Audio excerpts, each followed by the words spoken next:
Pandi, and it's a pleasure for me to be here. I'll be talking about Jetson's submission to FinNLP share task on earnings to insights, where the goal is to generate a persuasive investment report. So let's get started. So, a bit of context about why this problem even matters. Earnings calls are among the most consequential events in financial markets. Every quarter, typically, companies reveal how they have performed and, more importantly, what to expect in the future. And during these calls, the heads of the company, the CEOs, CFOs, and analysts discuss financials, trends, and strategy with respect to the companies. And although it sounds routine, the words spoken in those 30 to 60 minutes can move billions of dollars in market capitalizations.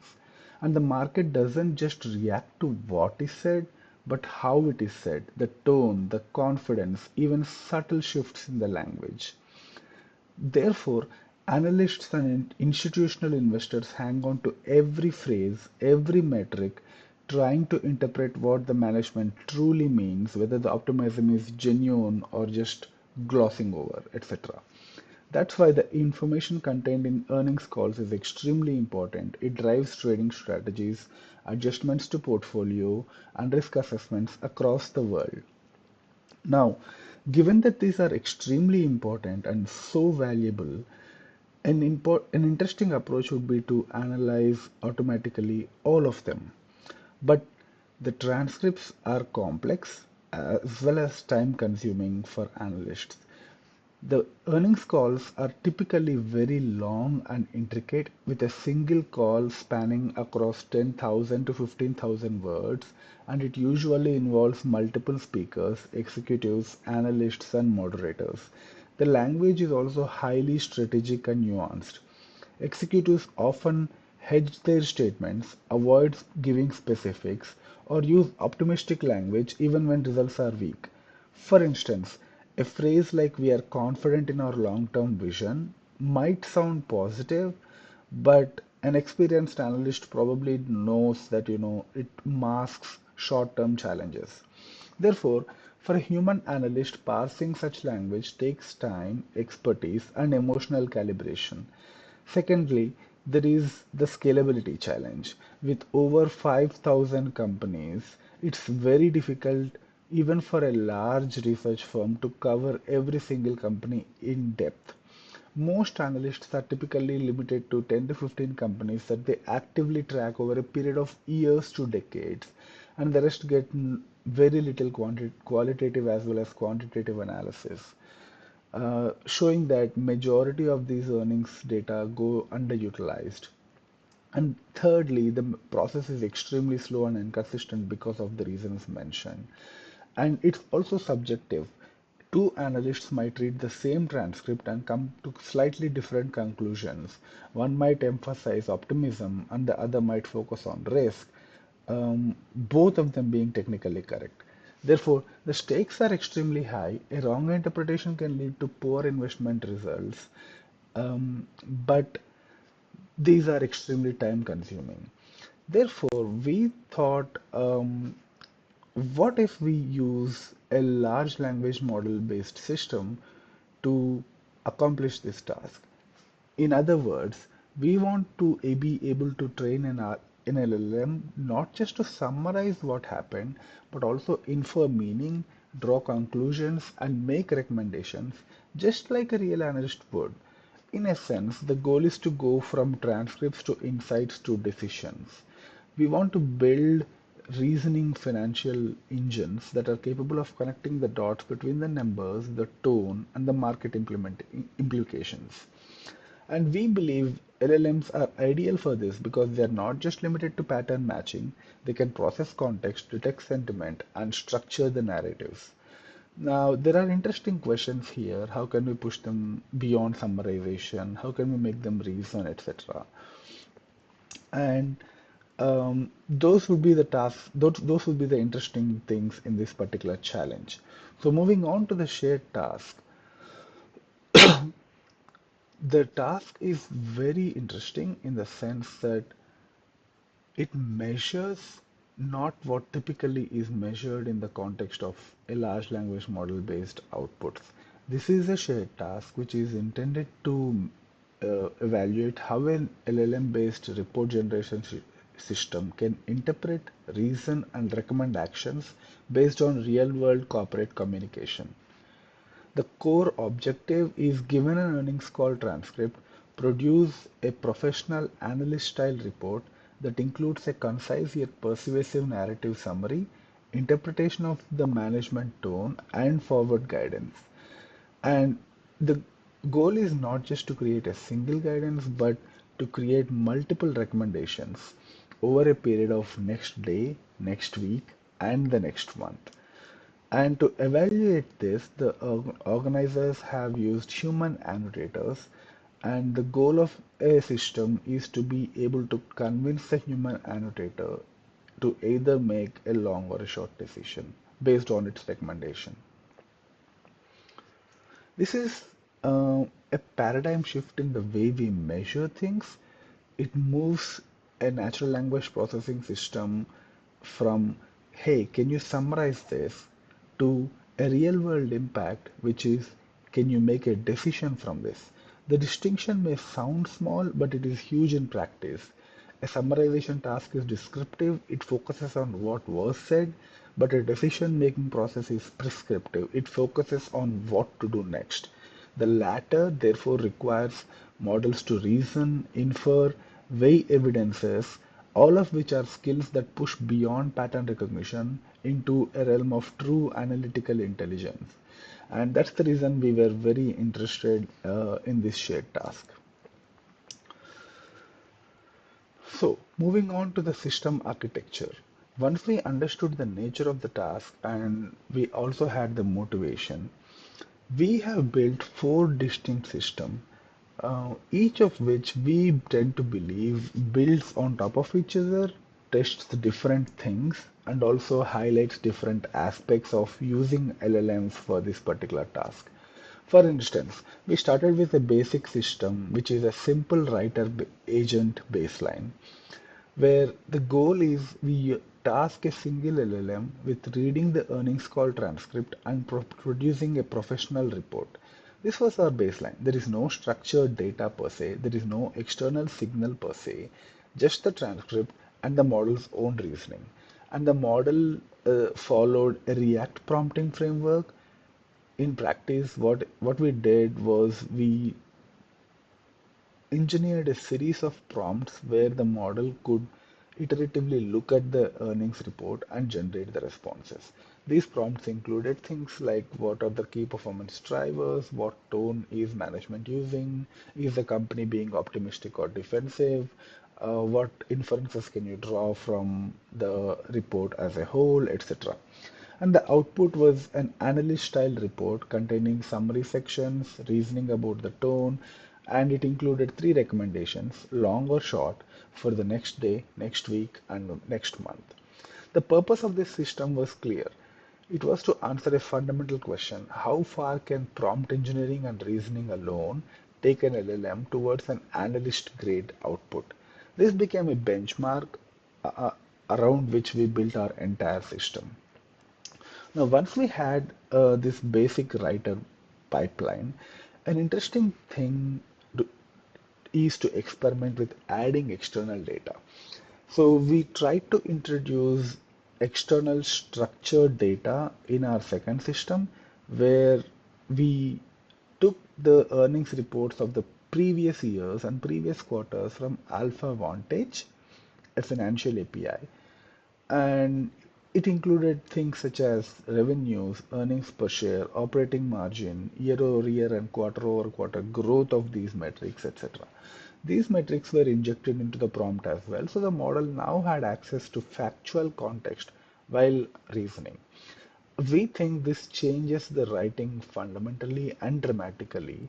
The reason being, it now has something to base the reasoning on.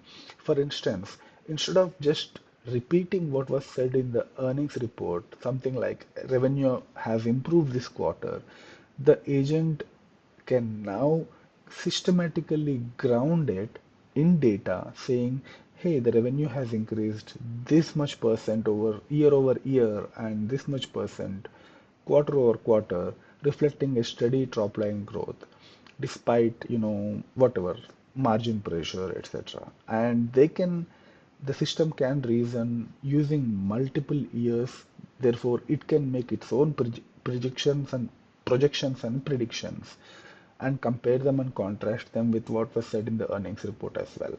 Therefore, this system helps us test the data grounding, factual accuracy, analytical depth, and the confidence of the models as well. We tend to believe this also helps us alleviate some of the issues with hallucinations of the model because earnings reports, as we mentioned, typically tend to be a bit vague. Now, after this system, we try to see if we can incorporate feedback of some kind. Because when we do incorporate a feedback into the system, it becomes a self-critic loop.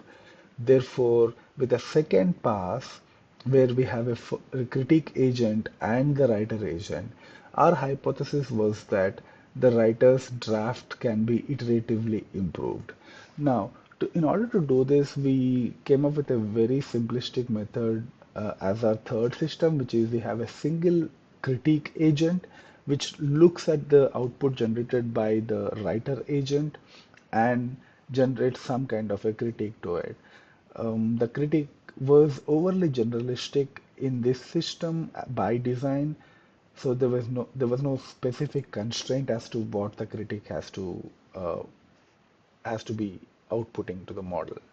We also built a specialized feedback system, where we did use multiple agents, each of them checking for the accuracy of the content, the depth of analysis, the recommendation, adherence, clarity and structure of the writing, and coverage and comprehensiveness. And we weighted these metrics and we derive overall score depending upon all of these metrics. So we have built these four systems, and we tend to believe that the collaboration between multiple agents that are present in our system helps iteratively refine the report so that it is as close as possible to a human analyst based report as opposed to being a single LLM based recommendation, which is a blob of text. Now, to summarize, we think the simple writer represents some kind of autonomous reasoning. The data grounded writer, which includes external data, helps in fact checking as well as reducing hallucinations. The feedback system in represents reflective and self-reflective reasoning, and the specialized feedback system improves on it by using collaborative reasoning using multiple agents. So with that, let's move on to the results. So the as mentioned, the organizers have conducted human evaluations using multiple humans to look at the LLM generated reports and score them across two categories. One, the accuracy of financial decisions, and two, the Likert scales. When it comes to accuracy of the financial decisions, these were measured at next day, next month, and next week accuracy. And we would like in our system, which was a combination of the previous architectures that we mentioned, scored an overall average accuracy of 0.571, third place, demonstrating a strong performance. Now, if we dig into the details of it, our next day prediction accuracy was zero point 0.6, which was in the second place. Our next month was 0.55, which was also in the second place. We uh, we were seventh place in the next week predictions accuracy. So if we do some analysis, our system performed exceptionally well on short-term and long-term forecasting, while the mid-range horizon, the 1 week period, proved to be more volatile and less predictable. We think this pattern actually aligns with financial market dynamics because immediately post earnings, reactions are tone driven, sentiment heavy, and are easy to predict, which LLMs can capture very well. Long range trends depend on fundamentals of the company, which also the data grounding system helps with. But the mid-range is very, very volatile. It's dominated by external factors such as news cycles, macro signals, noise, which makes it extremely hard to model directly. And therefore, these numbers show that our system could reliably reason in both immediate reactions as well as broader outlook, combining tone interpretations as well as reasoning. Now, we move on to the Likert scores. In terms of Likert scores, the human annotators evaluated the systems on multiple aspects such as the clarity of the report, logic, persuasiveness, readability, usefulness of the report, etc. And as you can see from the infographic here, we have placed first, second, or third in all of these categories, highlighting that our reports were clear, logically reasoned, easy to read, and highlighting the fact that our systems didn't just get the numbers right from the previous slide, but even the communication part of in terms of the report, our systems did well. Let's unpack these results a bit. A high clarity and high logical scores indicate that our feedback loops have worked as expected. The multi-agent review process helped refine the structure and eliminate ambiguity. The readability score, where we ranked first overall, confirms that the specialized agent, which was towards persuasiveness, and the rewriter agent significantly improved the report flow and tone. The usefulness score 6.01 shows that evaluators found our reports actionable and not just readable for the decision making. Therefore, um in combination, our systems have scored well on both the quantitative as well as the qualitative. We combine both the dimensions, qualitative accuracy and human evaluation. Our system is balanced among both of these dimensions. We believe this is to be expect. We believe this is to be found in practice for all of the LLM models because at the end we want an analyst report to be judged not only by the correctness but also how well a person can digest it, trust it, and act on it. So, to conclude our presentation, what we have built are experimentation with four different agentic systems, two single agent, two multi-agents, all of which are based on React framework. And our systems have performed extremely well, third overall in financial decision accuracy, first in readability, second in human evaluation. Our systems demonstrate that multi-agent feedback improves accuracy, clarity, and persuasion. And we have also created consistent human-aligned evaluation systems. And we validate that LLMs can indeed think like analysts and write like professional grade reports writers. Our takeaway is that we bridge the gap between the data accuracy and human persuasion, which is an important step towards making AI systems that can read, write, and analyze like a financial professional analyst. Thank you so much.